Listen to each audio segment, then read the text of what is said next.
दूसरी बड़ी अदाकारा कविता। जी हाँ, कविता अदाकारा संगीता की छोटी बहन है और मेहताब बानो की छोटी बेटी है। अदाकारा कविता का असल नाम नसरीन रिजवी है, लेकिन उन्हें पाकिस्तान फिल्म इंडस्ट्री में कविता के नाम से शोहरत पाई है। अदाकारा कविता ने अपने करियर का आगाज 1972 में कराची के एक स्टेज ड्रामे नूरजहां से शुरू किया, जिसमें वो पहली बार अदाकारी करके इस फील्ड में आई।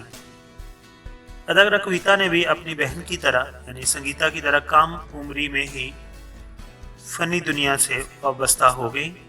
5 जुलाई 1974 को उनकी पहली फिल्म दो बदन रिलीज हुई, जिसके हदायतकार रज़ाक थे। शबनम, नदीम और रंगीला इस फिल्म के अहम किरदार थे। कविता का किरदार इस फिल्म में एक अमीर ज़ादी मॉडर्न लड़की का था। यह किरदार पहले अदाकारा नीलो कर रही थी, जो शान की वालदा हैं।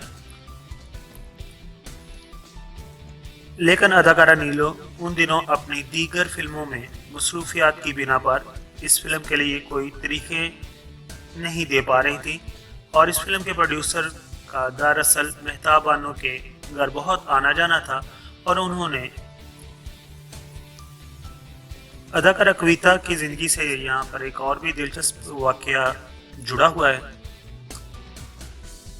पंजाबी फिल्मों के अदाकार इकबाल हसन का मेहताब बानो यानी कि अदाकारा कविता की वालदा के घर आना जाना था, और किसी बात पर उन दोनों के दरमियान झगड़ा हो गया, और अदाकार इकबाल हसन ने मेहताब बानो को यहाँ तक कह दिया कि वो उनकी साहबजादी कविता को अगवा कर लेंगे। इस खौफ से उन्होंने दो बदन के फिल्म साज शम्मी मलिक को सारी हकीकत से आगाह कर दिया। शम्मी मलिक एक बास शख्सियत थे। उन्होंने इकबाल हसन को समझाया और ये कह दिया कि जिस लड़की को तुमने अगवा करने का कहा था वो मेरी फिल्म में काम कर रही है। हालांकि उस वक्त दो बदन की कास्ट में कविता का नाम शामिल नहीं था। इकबाल हसन उनकी बात सुनकर खामोश हो गए, और फिर मेहताब बानो को तो उस वक्त का पहले से ही इंतज़ार था। इस तरह इस फिल्म में कविता को कास्ट कर लिया गया। इस फिल्म में फरमाया हुआ उन पर यह गीत आजा मेरे परदेसी तू ना आया तो मैं मर जाऊंगी बेहद मकबूल हुआ, और कविता को पहले ही फिल्म में बहुत ज्यादा शोहरत मिल गई। 1975 में कविता की वालदा की होम प्रोडक्शन के तले फिल्म तेरे मेरे सपने का आगाज हुआ, जिसमें संगीता, मोहम्मद अली, मुमताज़, वहीद मुराद के नाम पहले कास्ट में शामिल थे, और फिर मुमताज़ और वहीद मुराद की जगह कविता और शाहद को शामिल किया गया। जब फिल्म रिलीज हुई तो कविता की शोहो चंचल अदाकारी के चर्चे हर जुबान पर आम थे। इस फिल्म की कामयाबी ने फिल्मी सन्नत को एक बासलाहियत चंचल अदाकारा से मुतारफ कराया, जिसने आगे चलकर अपनी उम्दा अदाकारी के बहुत अच्छे नकोश छोड़े। अभी हम बात करेंगे कविता की चंद मशहूर फिल्मों के बारे में, और उनमें शामिल है मोहब्बत और महंगाई, मुझे गले लगा लो, मुट्ठी भर चावल, महल मेरे सपनों का, मेहंदी लगी मेरे हाथ, मियाँ बीवी राजी, ये कैसे हुआ। ये ऐसी फिल्म थी कि इनमें कविता का जो किरदार था वो शोफे चंचल था, और लोग उन्हें दाद दिए बगैर नहीं रह सके। तो दूसरी जानब उन्होंने वक्त, मोहब्बत एक कहानी, इश्क इश्क, ससुराल, आदमी, कभी कभी, लाल आंधी, बारूद की छाँव, थोड़ी सी बेवफाई, नाम मेरा बदनाम जैसी म्यारी फिल्मों में भी उन्होंने संजीदा और रोमानी अदाकारी को अपनाया।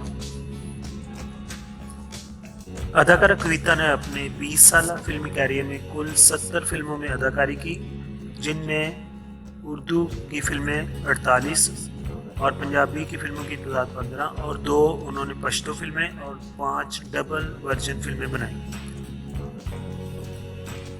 अदाकारा कविता ने 1989 में हदायतकार हैदर चौधरी की फिल्म पंजाबी जो पानी थी उसमें भी काम किया। ये उस दौर की फिल्म है जब नीली और नादरा भी दूसरी फिल्मों में काम कर रही थी। अदाकारा कविता की अगर ज़िंदगी ज़िंदगी की बात करें तो उनके ऊपर हमेशा उनकी वालदा का मुकम्मल कंट्रोल रहा और उनके तमाम मामलात की वो निगहबान थी। यहाँ तक कि उनके दिल के ताले की चाबी भी उनकी वालदा ही के पास थी। और एक वक्त ऐसा भी आया कि कविता ने अपनी इस ज़िंदगी से तंग आकर खुदकुशी करने की कोशिश की, मगर इस वाक़या ने उनके हुस्न में मज़ीद इजाफा कर दिया। कहते हैं कि कविता के ऊपर एक 1.5 उम्र के पीर साहब आशिक हो गए थे और पीरी फ़िक्री की वजह से उनके पास रुपए की कमी नहीं थी। पीर साहब के इंतकाल के बाद वो दोबारा आज़ाद हो गई।